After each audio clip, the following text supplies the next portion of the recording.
सोनम वांगचुक साहब के बारे में जो खबरें आ रही हैं बहुत दिल दहला देने वाली हैं। डॉक्टर्स कह रहे हैं कि अगर सोनम साहब का अनशन अब नहीं तोड़वाया गया या उन्होंने अपना अनशन नहीं तोड़ा तो अब उनके बॉडी ऑर्गन्स खराब होना शुरू हो जाएंगे और उनकी जान भी जा सकती है। ये बात डॉक्टर्स ही नहीं जानते, ये बात प्रधानमंत्री नरेंद्र मोदी भी जानते हैं, ये बात गृह मंत्री अमित शाह भी जानते हैं और ये बात धर्मेंद्र प्रधान भी जानते हैं। लेकिन प्रधानमंत्री मोदी, गृह मंत्री अमित शाह और धर्मेंद्र प्रधान क्यों सोनम वांगचुक साहब के साथ खड़े होंगे? वो तो उनके विरोध में हैं। भाई, वांगचुक साहब जिस बात के लिए अनशन पर हैं वो सीधा सीधा से कह रहे हैं कि देश के बच्चों का भविष्य खतरे में डालने वाले शिक्षा मंत्री को इस्तीफा देना चाहिए। तो भारतीय जनता पार्टी की सरकार तो उनके विरोध में है, वो क्यों उनका अनशन तोड़वाने की बात करेगी? वो तो इस्तीफा नहीं दे रहे हैं। लेकिन सोनम वांगचुक साहब जिन बच्चों के लिए अपनी जान को खतरे में डालकर अनशन पर बैठे हुए हैं वो बच्चे कहां हैं? भारत में हर साल ये तादाद कम नहीं होती, आंकड़ा निकालिए, 10वां, 11वां, 12वां और उसके बाद में हायर एजुकेशन, ये लगभग हर साल भारत में जो तादाद इन छात्रों की है वो लगभग 7 से 8 करोड़ है।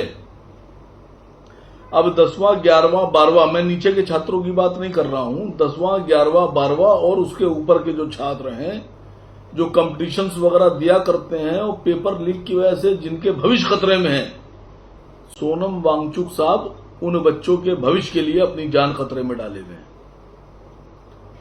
ये 7-8 करोड़ छात्र ये क्यों वांगचुक साहब के साथ नहीं खड़े हो रहे? ये तो विक्टिम है।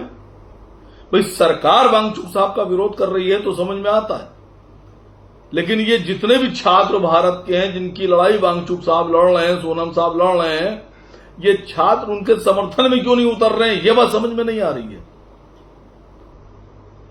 मुझे लगता है कि अगर ये छात्र अपने अपने इलाकों में ही निकलकर अपने अपने शहरों में ही अगर सोनम वांगचुक साहब के लिए अनशन करना शुरू कर दें तो शायद सरकार पर कुछ असर हो।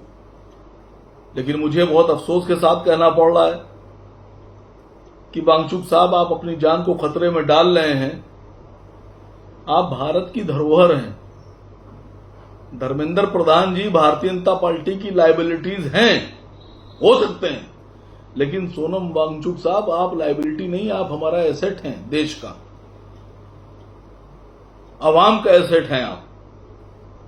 आपने भारत में ऐसे काम किए हैं कि आमिर खान जैसे कलाकार को आप पर फिल्म बनाना पड़ी है। आप अपनी जान खतरे में मत डालिए, जान देकर कोई जंग जीती नहीं जा सकती है।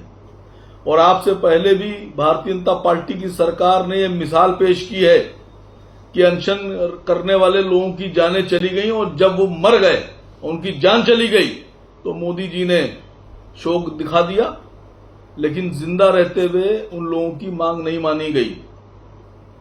भारतीय जनता पार्टी सरकार ये चाहती है कि आप भी पिछले अनशनकारियों की तरह से, लेकिन आप उनकी मंशा पूरी मत होने दीजिए। और मैं देश के हर छात्र से बात कह रहा हूं कि जो लोग आपके लिए लड़ रहे हैं, जो इंसान आपके लिए जान दे रहा है, क्या आप उसके लिए 2 घंटे भी नहीं दे सकते? 1 घंटा भी नहीं दे सकते? जो आदमी आपके लिए अपनी जान दांव पर लगाए हुए है और लोग अब ये कह रहे हैं कि वो मरने वाले हैं, क्या आपको शर्म नहीं आती है? क्या आप लोग उनके लिए 1 दिन का अनशन नहीं रख सकते हैं? मैं गुजारिश करता हूं सोनम वांगचुक साहब, अगर मेरे बस में होता तो मैं फौरन आकर आपका अनशन तोड़वा देता। प्लीज अपना अनशन किसी भी तरह से अपनी जान को बचाइए। आप भारत के भविष्य को बचाने के लिए अपनी जान को खतरे में डाल रहे हैं। हम सब आपके साथ हैं। मैं भारत सरकार से निवेदन करता हूं, एक ऐसे शिक्षा मंत्री की इस्तीफा की मांग की जा रही है जो शिक्षा मंत्री का फर्ज अदा नहीं कर सका। और मैं ये भी मांग करता हूं कि सोनम वांगचुक साहब जैसे लोगों को भारत का शिक्षा मंत्री होना चाहिए। और नौजवानों, छात्रों, सोनम वांगचुक साहब का साथ दो, इनके लिए कम से कम एक दिन का अनशन रखो और भारत सरकार को हिला दो।